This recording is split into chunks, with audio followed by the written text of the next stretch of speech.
I wasn't late. That's the first lie they tell about me. They say I didn't come home because I was difficult, because I liked to disappear, because I was the kind of girl who made things complicated on purpose. But that night, my sister's birthday, I wasn't late. I just didn't make it back. They were already singing when I realized I wasn't going to be there. Happy birthday, dear Bella.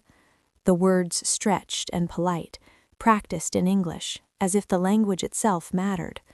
In our family, it always did. English meant success. English meant safety.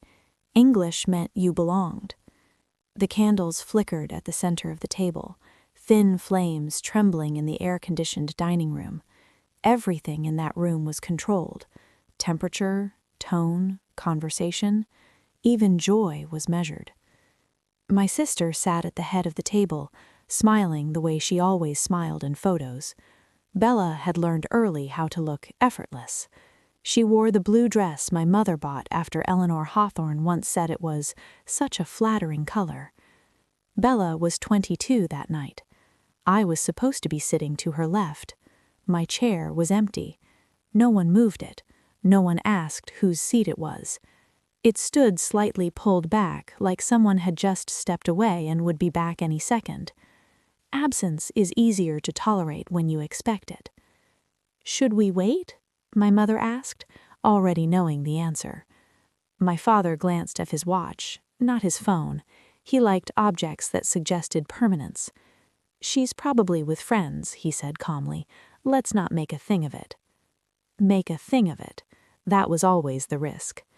The Hawthorns arrived late, which meant it didn't count.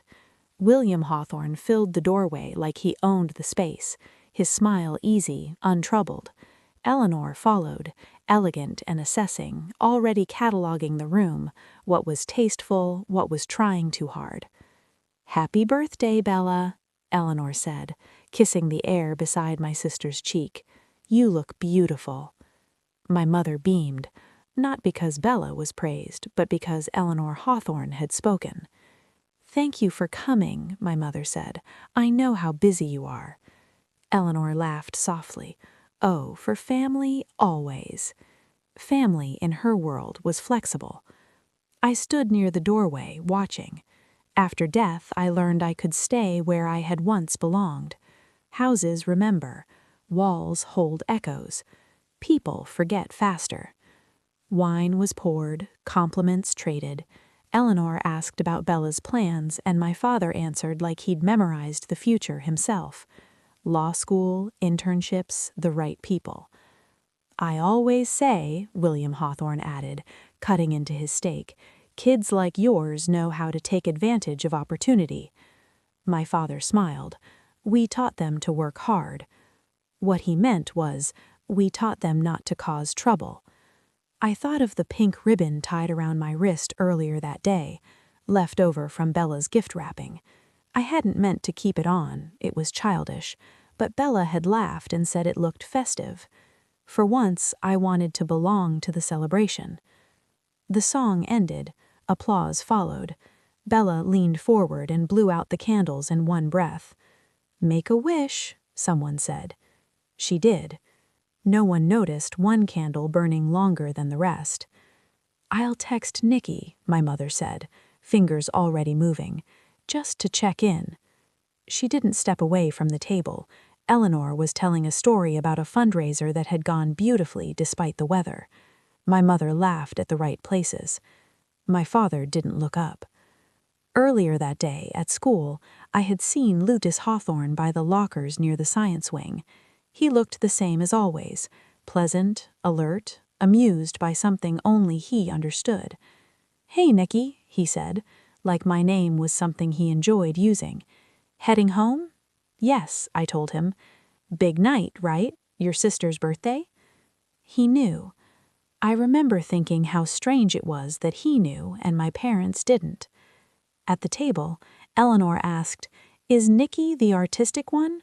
She tested my name carefully. "I feel like I've seen her around." My mother smiled. "She's finding herself." That phrase had done a lot of work over the years. William waved a hand. That age, they go through phases. My father nodded. Busy plates, soft laughter. The evening moved forward with the confidence of people who believed nothing truly bad could happen in a room like this. Outside, the sky deepened into that dark blue that feels final. My mother's phone buzzed. She glanced at the screen. Nothing. She hasn't replied, she said lightly. Probably busy. Busy was my favorite excuse. It explained everything. Years from now, they would say they didn't know, that they had no reason to worry, that they trusted me. All of that would be true. That was the problem. When the Hawthorns finally left, there were hugs and promises. Eleanor's hand lingered on my mother's arm just long enough to mean something. My father walked them to the door, standing a little taller. "Good night," William said. "We'll talk soon. I'll call you." They always did. The door closed. The house exhaled. My sister gathered her gifts. My mother cleared plates. My father loosened his tie and finally checked his phone. Still nothing. "She'll come in late," he said. "Don't worry." Don't worry was another rule. Upstairs, my room waited. The light was still on. No one went up to turn it off. Later, my mother sent one last message. "We saved you cake." I watched the screen glow, then go dark. If you ask my family when they lost me, they will say it was later, when the police came, when my name became urgent, when the word "found" entered the conversation. They're wrong. They lost me quietly at a table full of candles while singing in English. They lost me because silence had always worked before, and because, until that night, it had never cost them me.